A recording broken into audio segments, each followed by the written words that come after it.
말씀을 들었으면 좋겠는데요. 행복은 성적순이 아니잖아요 라고 이야기하면서 말씀 듣도록 하겠습니다.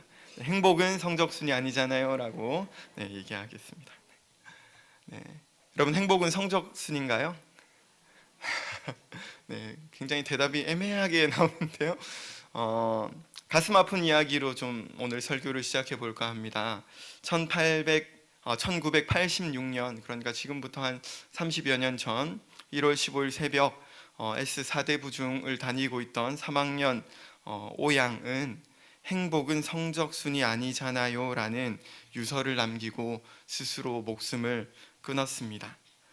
이 학생은 당시에 전교 1등을 하던 학생이었는데 당시 신문에 이 학생이 남긴 유서가 공개가 되었고 이 학생의 유서는 당시 입시 과열, 입시 지옥이라고 불리던 그 시대에 경종을 울렸습니다.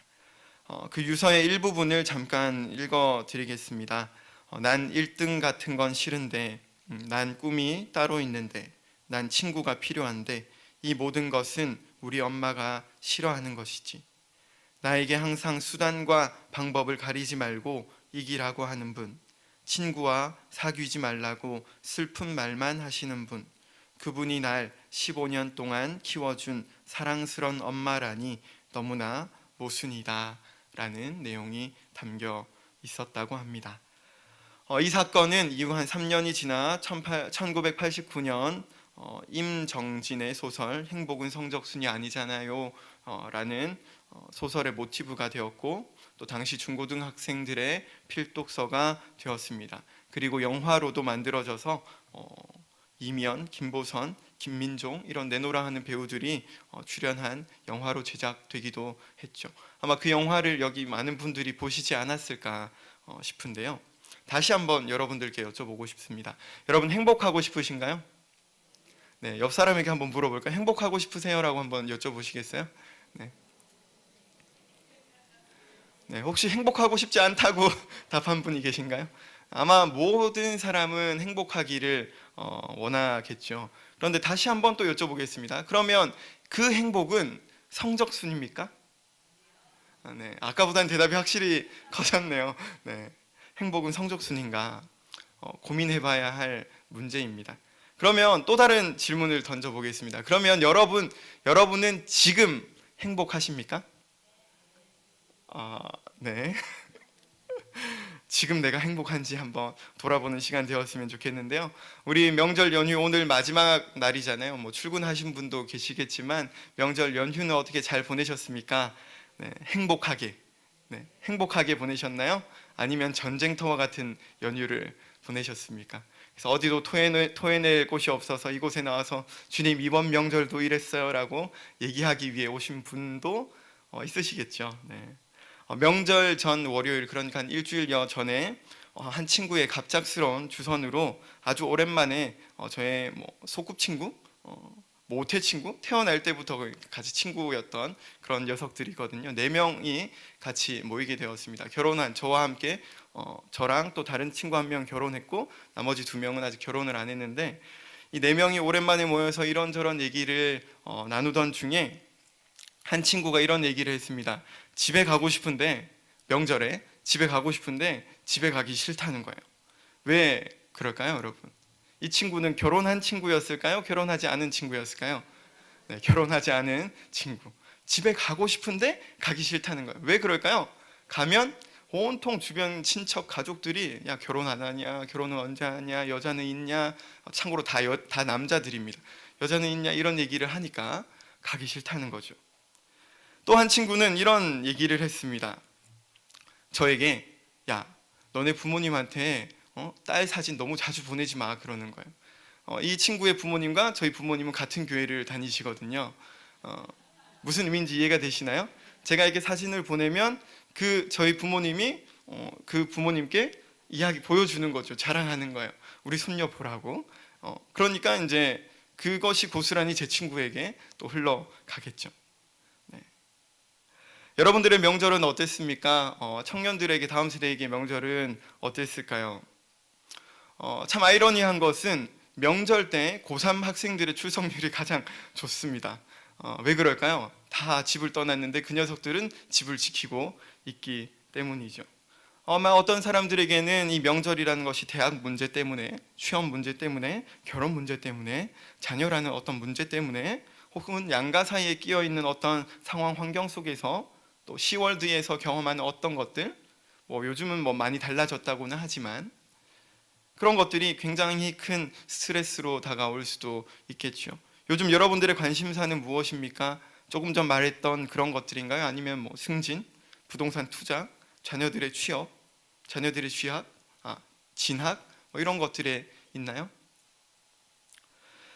제가 설교 서두에 말씀드렸던 그 사건, 지금으로부터 30여 년 전 한 중학생의 그 스스로 목숨 끊는 그 사건으로 인해서 참 많은 사람들이 외쳤죠. 행복은 성적순이 아니야. 그래, 행복은 성적순이 아니야. 지금 이 사회가 뭔가 잘못됐어 라고 하면서 참교육을 주장하는 사람들이 모여서 뭔가 만들어내기도 하고 변화를 꽤 했지만 30여 년이 지난 오늘 아마 여기 모여있는 여러분들의 대부분이 그 사건을 경험했을 것이고 또 그 당시에 중고등학생의 시기를 보내셨거나 또 자녀를 뒀던 분들일 텐데 30년이 지난 오늘은 어떻습니까? 더 많이 좋아졌습니까?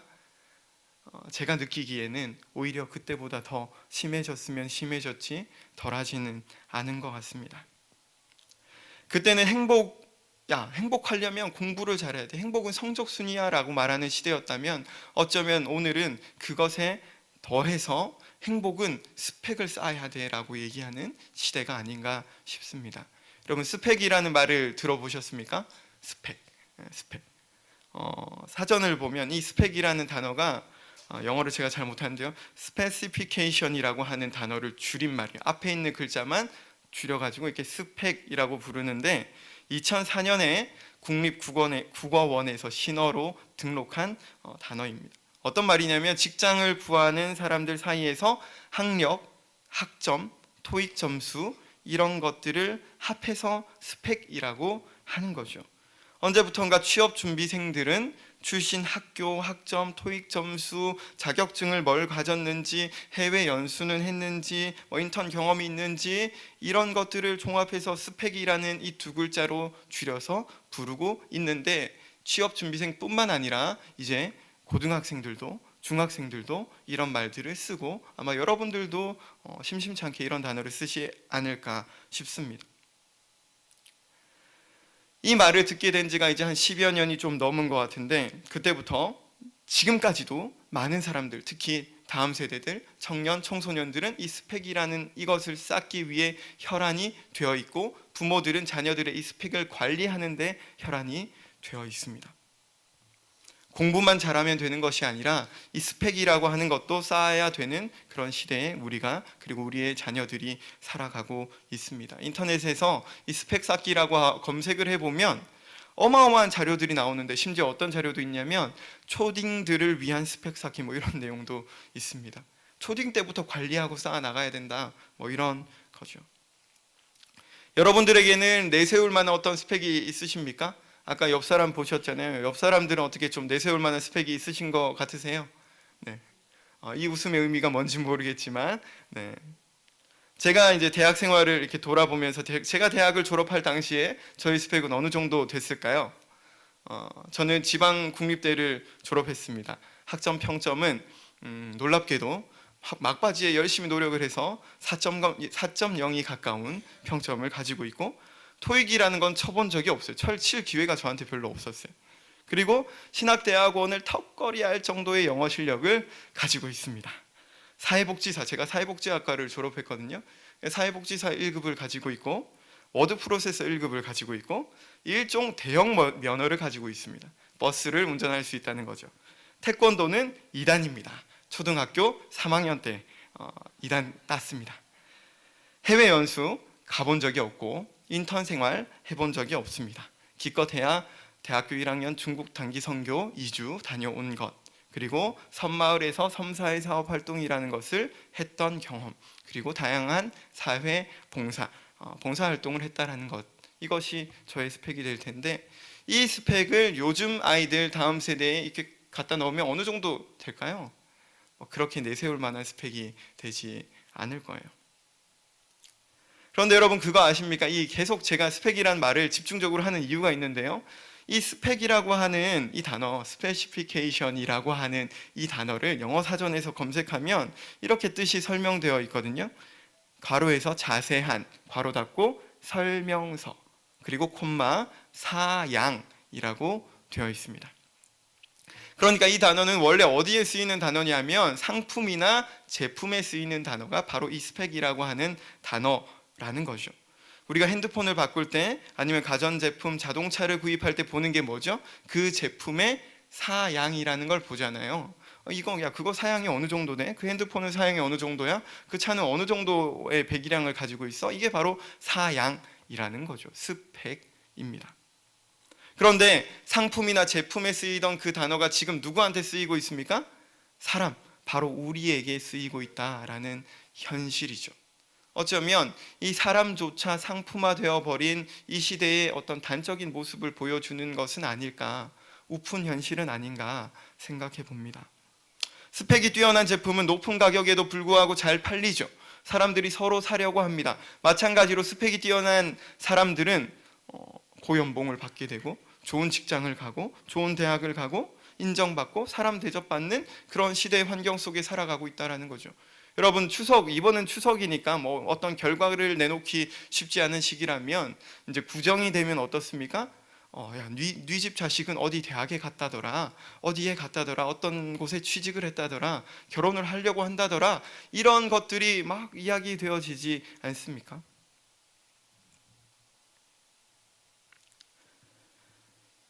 이것들이 자랑이 되고 이것들이 중요한 가치가 되어버린 오늘 이 시대 속에 우리가 살아가기 때문인지, 그래서인지 30년 전 행복은 성적순이 아니잖아요. 그 이야기가 우리 귓가에 선함에도 불구하고 여전히 오늘 행복은 스펙순이야, 행복은 성적순이야 라고 세상은 말하고 있습니다. 작년 9월에 조선닷컴이라고 하는 사이트에 올라온 글을 보게 되었는데요. 그 글을 보면 이렇게 얘기하고 있습니다. 우리나라 청소년 사망 원인 1위는 2017년을 기준으로 9년째 자살이라고 합니다. 성적 스트레스에 따른 우울증과 싸우는 청소년이 4명 중에 1명꼴이고 하루 평균 1.5명의 청소년이 성적과 삶에 대한 비관으로 스스로 목숨을 끊고 있습니다. 2015년에 지금으로부터 3년 전 OECD가 조사한 만 15세 청소년들의 삶의 만족도 조사에서 우리나라는 조사 대상 72개국 중에 몇 위를 했을까요? 삶의 만족도 몇 위를 했을까요? 72개국 중에 2등을 했습니다. 뒤에서 2등 71위. 청소년들의 75%가 성적에 대한 스트레스로 호소했고 아이들과 대화를 매일 하고 있다라고 답한 부모는 50%에 불과합니다.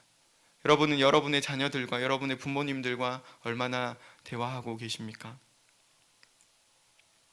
그래서 외국에서 보기에 OECD가 우리나라를 보기에 어떤 나라로 비춰지냐면, 어떤 사회로 비춰지냐면 공부는 잘하는데 행복하지 않은 나라로 비춰지고 있다고 합니다. 공부는 잘하는데 행복하지 않은 나라. 오늘 이제 우리가 명절을 마무리하면서 한번 명절 기간 연휴를 한번 돌아보았으면 좋겠어요. 여러분, 이 명절 기간 동안 여러분들은 여러분의 그 사랑한다라고 말하는 가족들, 부모님, 형제 자매, 그리고 자녀들, 조카들 어떤 시선으로 바라보셨습니까? 그들을 무엇으로 판단하셨습니까? 혹 마음에 불편한 것이 있다면 오늘 이 예배를 마치고 돌아가는 길에 집으로 가셔서 전화 한 통 해보셨으면 좋겠어요. 미안하다고, 내가 중요한 것을 보지 못했다라고 얘기해 보시면 좋겠습니다. 여러분, 교회 안에서는 어떨까요? 교회에서는 무엇을 기준으로 사람들을 바라보고 있습니까? 교회도 어쩌면 세상이 말하는 그 스펙이라고 하는 그 두 글자의 가치로 사람들을 바라보고 있지는 않습니까? 저희 학생들, 특히 고3 학생들의 수시 모집이 시작되었습니다. 자기소개서를 쓰고 대학을 쓰고, 어떤 아이들은 10개가 넘는 대학에 지원서를 쓰고, 그런 시기를 지금 보내고 있습니다. 저는 아이들에게 거침없이 물어봅니다. 야, 어디 학교 썼냐? 몇 개 썼냐? 어떤 학교 썼니? 물어봐요. 왜? 궁금하니까, 사랑하니까. 그런데 그것 때문에 그 아이들을 평가하지 않으려 몸부림치고 있습니다. 왜냐하면 더 중요한 것이 있기 때문이죠. 다만 제가 물어보는 이유는 도와줄 것이 있을까 해서 물어봅니다. 그런데 많은 경우에 아이들이나 혹 부모님들은 부끄러워하는 경우들이 있어요.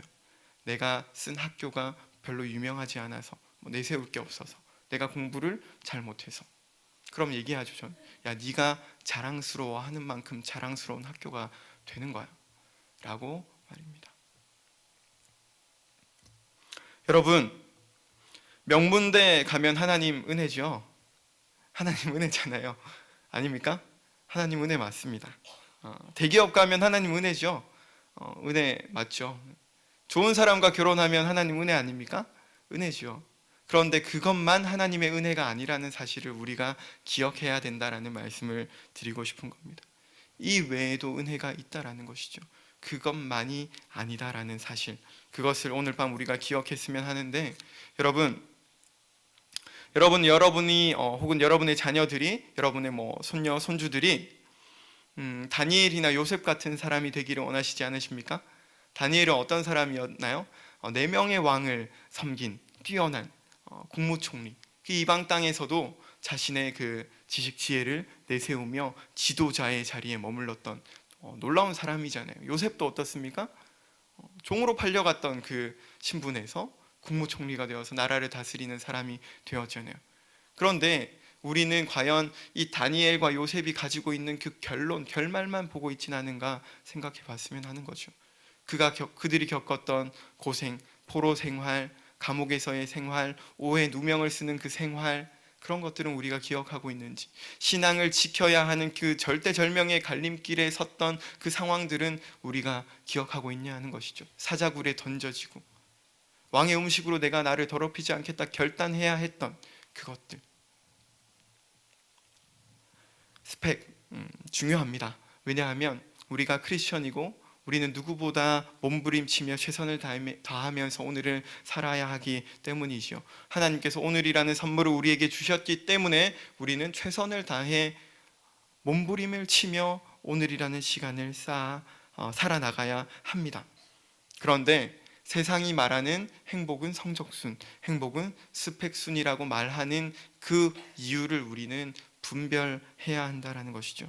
세상은 왜 그렇게 말합니까? 그러면 왜 행복하다라고 하죠? 더 높은 자리에 오르면, 더 많은 돈을 가지게 되면, 내가 더 높아지게 되면 행복하다라고 착각하고 있기 때문이잖아요. 우리가 자랑해야 할 스펙은 이것들이 아닙니다. 우리의 목적도 그것이 아니고 우리의 목적이 행복도 아닙니다. 그러면 저와 여러분 그리고 우리의 자녀들이 자랑해야 할 진정한 스펙이 무엇이냐? 적어도 우리가 그리스도인이라면, 크리스천이라면 세상이 자랑하는 것들보다 더 중요한 본질이 있다는 사실을 기억해야 하는데, 그 본질이 무엇이냐 하는 것이죠. 이것이 바로 오늘 본문에서 말씀하고 있는 사실입니다. 제가 길게 앞에 말씀을 드린 내용, 이유가 바로 여기에 있는데, 오늘 본문 다시 한번 우리가 읽어보면 좋겠습니다. 읽어보겠습니다. 시작. 하나님이 자기 형상 곧 하나님의 형상대로 사람을 창조하시되 남자와 여자를 창조하시고. 아멘. 여러분, 이것이 우리의, 저와 여러분의 스펙입니다. 이것이 우리의 사양이라는 것이에요. 이것이 인간의 어쩌면 사용 설명서와 같은 말씀입니다. 무슨 말이냐면, 저와 여러분은 어떤 단세포 생물이 이렇게 막 진화해서 이루어진 것이 아니라는 거죠. 여러분의 조상은 좀 닮았을지 모르지만 침팬지가 아니라는 거예요. 옆 사람 보지 마십시오. 네. 좀 닮았을지 모르지만 막 이렇게 생물 시간에 크로마뇽인, 네안데르탈인 이런 것들이 나오는데, 그것들이 진화해서 우리가 된 것이 아니라는 거예요. 그러면 오늘 우리 여기 존재하는 나라는 이 존재는 어떻게 존재하게 되었냐? 우연이 아니라, 어쩌다가 아니라, 진화되어서가 아니라 저와 여러분은 너무나도 명백하게 지음을 받은 존재다라고 성경이 말씀하고 있습니다. 그런데 어떻게 지음을 받은 존재라고 말하냐면, 하나님이 사람을 창조하셨는데, 특히 남자와 여자로 각각 창조하셨는데, 특별히 뭘 따라 창조하셨다고요? 하나님의 형상, 하나님의 형상대로 사람을 창조하셨다라고 말씀하고 있습니다. 이게 뭘 의미하냐면, 하나님이, 보이지 않는 그 하나님이 저와 여러분처럼 이 눈, 코, 입, 귀 이런 걸 가지고 있다 이런 의미가 아니라, 이런 육신을 가지고 있다라는 의미가 아니라, 여기서 형상으로 번역된 이 단어는 히브리어로 첼렘이라고 하는 단어인데, 그림자, 이미지, 닮음 이런 의미를 가지고 있습니다. 이미지. 그래서 영어 성경에서는 대부분 이미지라고 하는 단어로 번역이 되어 있습니다. 여러분, 9월 우리 교회 달력 혹시 기억하십니까? 9월 우리 교회 달력, 어떤 이미지가 그려져 있죠? 추석이니까 보름달이 밤하늘에 이렇게 떠 있고, 그 보름달 아래에 뭐가 있습니까? 가운데 나무가 있죠. 나무 아래에는 뭐가 있습니까? 호수가 있습니다. 그 호수에 나무의 이미지가 반사되어져서 보이죠. 그리고 그 이미지 위에 글자가 써져 있습니다. 증인은 뭐라고요? 내가 아니라 누구를? 주님을 드러내는 사람이다라고 기록되어 있죠. 바로 이거예요. 우리가 하나님의 형상을 따라 지어졌다라는 것은, 하나님이 우리와 같은 눈, 코, 입, 귀 이런 걸 가지고 있는 분이라는 말이 아니라, 우리를 보면 하나님의 어떤 이미지를 볼 수 있도록, 하나님의 어떤 성품, 하나님의 인격, 하나님의 어떤 존재를 담도록 저와 여러분을 만드셨다라는 거예요. 그러니까 그 물 위에 비쳐있는 그 나무 이미지는 진짜 나무는 아니잖아요, 그렇죠? 그러나 그 이미지를 보면 나무를 알 수 있는 것처럼, 저희 아내가 그러더라고요. 어떤 분이 저희 딸을 이제 돌 지나서 15개월이 됐는데, 딸을 보면서 예쁜 목사님이다 그런대요. 예쁜 목사님, 무슨 의미입니까? 저를 뭔가 닮았다라는 느낌, 뭐 이야기를 하는 거겠죠. 그러니까 그 아이를 보면 전대은도 보이고 감소라도 보이네. 이미지, 닮았다라는 것, 하나님의 형상으로 지음받았다라는 것은 바로 그런 의미가 있습니다. 이것이 사람과 동물의 가장 본질적인 차이점이고, 이것이 제가 오늘 여러분에게 말씀드리고 싶은 우리의 스펙이라는 거예요. 우리가 자랑해야 할 스펙이라는 것입니다. 여러분이 바라봐야 할 스펙이라는 것입니다. 우리 옆 사람을 보면서 이렇게 한번 얘기해 볼까요? 나의 스펙은 하나님의 형상입니다라고 한번 얘기해 볼까요? 네. 옆 사람 보면서 자랑해 보세요. 나의 스펙은 하나님의 형상입니다라고 자랑해 보시는 거예요. 여러분, 세상에서 뭐 비교하다 보면 내세울 게 없는 우리의 현실이잖아요. 불평할 것들, 불만할 것들, 속상한 것들 너무 많잖아요. 자녀들을 봐도 그렇고, 현실을 봐도 그렇고. 그러나 저와 여러분에게 하나님께서 주신 변하지 않는 스펙이 한 가지 있다면, 그것은 바로 이 하나님의 형상이라는 스펙이라는 거죠. 그래서 그런 시험, 그런 유혹들이 밀려올 때마다 마음속에 고백하셨으면 좋겠어요. 그래, 나는, 내 스펙은, 세상은 저것들을 얘기하지만 나의 가장 강력한 스펙, 내가 가장 자랑할 수 있는 스펙은 하나님의 형상이라는 거야 라고 스스로에게 외치셨으면 좋겠어요. 그리고 나아가서 세상을 향해 외치시기를 바랍니다. 나는 하나님의 형상입니다. 하나님의 형상 따라 지음받은 존재입니다 라고 말이죠. 그런데 하나님께서 쉽게 말하면 하나님을 닮도록 우리를 만드신 이유, 특별하게 인간을 하나님 닮도록 만드신 이유는 저와 여러분을 통해서 하나님께서 영광 받으시기 위함이고, 또 특별히 그 하나님이, 우리를 만드신 그 창조주 하나님이 저와 여러분과 인격적인 교제를 하기 위해서 그렇게 만드셨는데, 신뢰가 되지 않는다면 다시 한 번만 더 옆 사람을 보시기 바랍니다. 한 번만 더 보시죠. 3초만. 3초. 1, 2, 3. 네. 어떻게 옆 사람 속에 하나님의 형상이 보이십니까? 네. 이렇게 거짓말하는 분들이 참 많으시네요. 네. 네. 옆 사람에게 하나님의 형상이 많이 잘 보이지 않잖아요. 교회 안에 있어도 저 인간은 집사라면서, 저 인간은 장로라면서, 저건 목사, 목사 어떻게 된 거야? 막 이런 마음이 들 때가 우리 교회는 없겠지만 그런 일이 있잖아요. 보면서 하나님의 형상이 잘 느껴지지 않는 거죠. 보여지지 않는 거예요.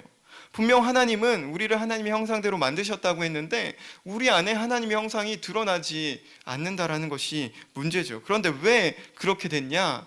죄라고 하는 것이 이 세상에 들어왔기 때문인데, 그 죄 때문에 우리 안에 있는, 우리에게 입혀진 그 하나님의 형상이라는 이 스펙이 오염되어 버린 거죠. 그러니까 더러워진 거예요. 망가져 버리게 되었다라는 거죠.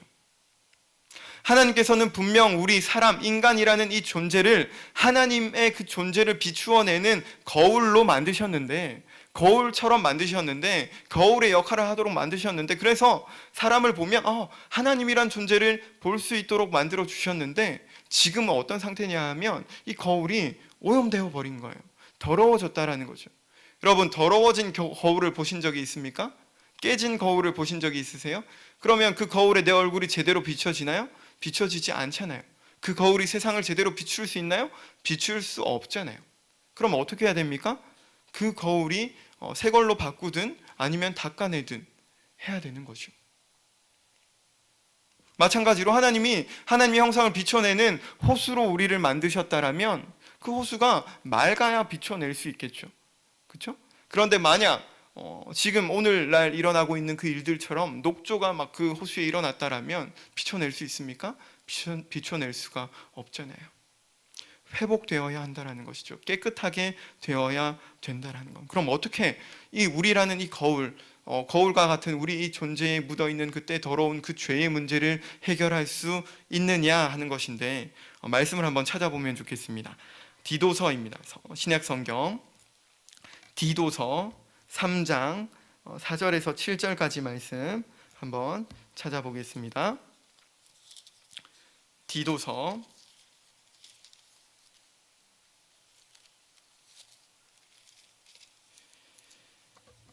제가 가지고 있는 성경으로는 신약 성경 349쪽에 있습니다. 디도서 3장 4절에서 7절까지 말씀 우리 한 목소리로 함께 읽어보겠습니다. 시작.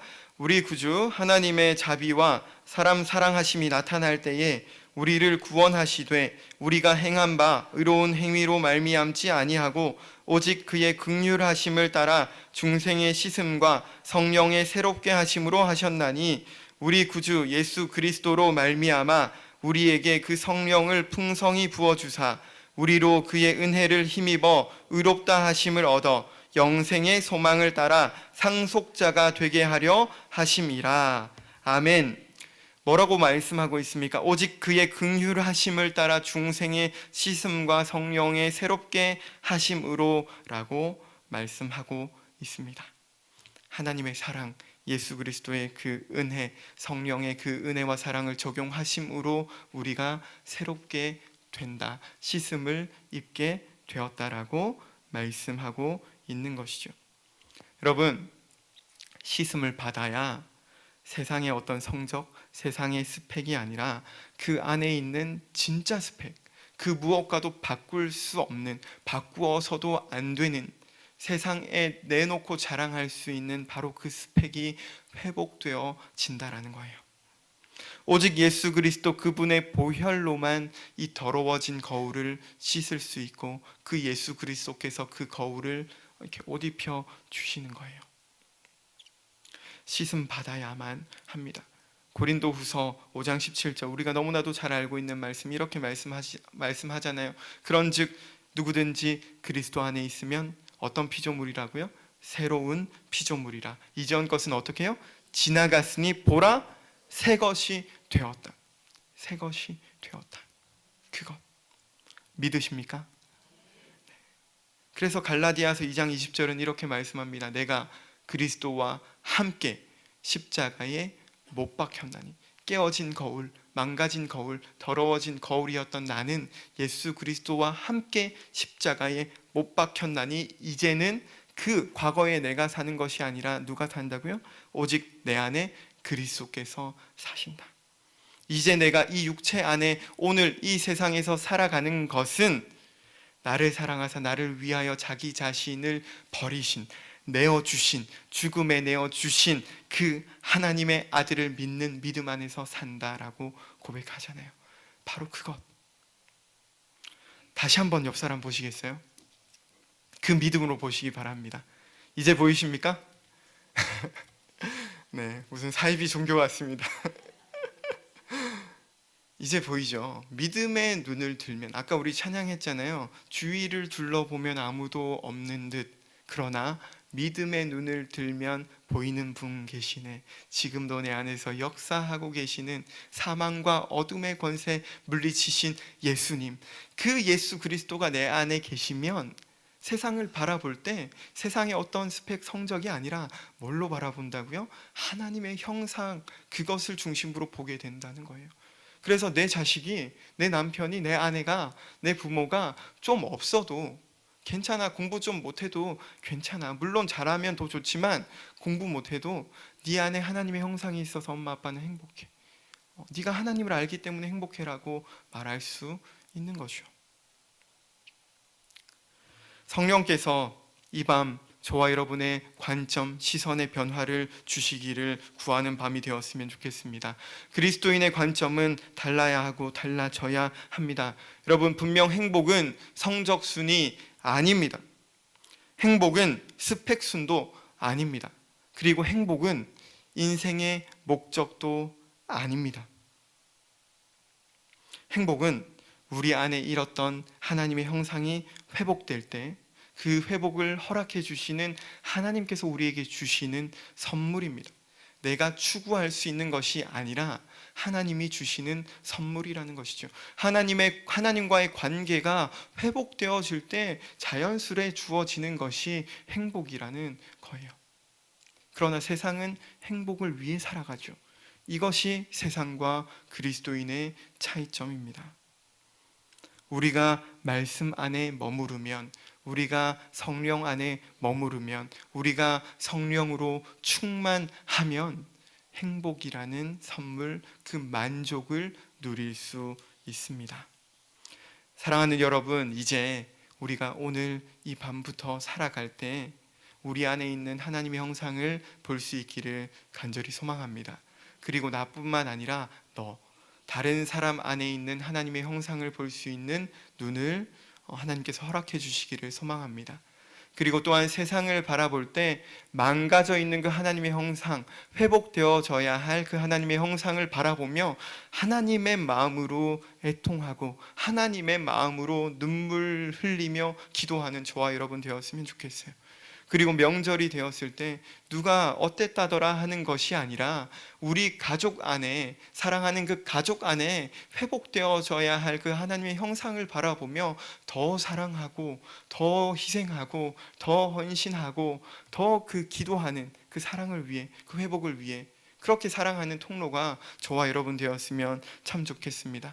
여러분, 이 명절 보내시면서 어떤 분들은 참 많이 힘드셨죠. 과거의 여전한 가부장적인 가정 환경이라든지 나만 요리한다 이런 상황이라든지 여러 가지 속상한 관계 속에서의 문제, 이 모든 것들을 이 밤 하나님께 맡겨드렸으면 좋겠어요. 그리고 하나님께서 그 여러분의 삶의 그 십자가를 허락해 주신 이유가 무엇인가? 하나님이 십자가 치워주세요가 아니라 그것을 허락해 주신 이유, 목적을 하나님께 묻고, 내가 져야 할 것이라면 하나님, 내 힘으로 질 수 없으니까, 망가진 형상으로 질 수 없으니까 예수 그리스도 그 주님 형상으로 질 수 있도록 힘주시고 도와주세요라고 기도하는 이 밤이 되었으면 참 좋겠습니다.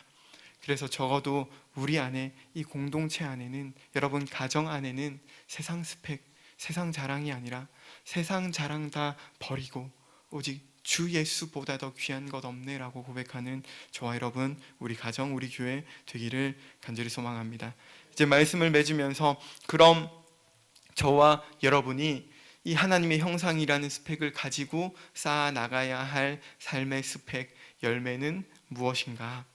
저는 이 말씀으로 오늘 말씀을 맺으려 합니다. 갈라디아서 5장 22절 23절 말씀 제가 읽어드리겠습니다. 오직 성령의 열매는 사랑과 희락과 화평과 오래 참음과 자비와 양선과 충성과 온유와 절제니 이 같은 것을 금지할 법이 없느니라. 아멘.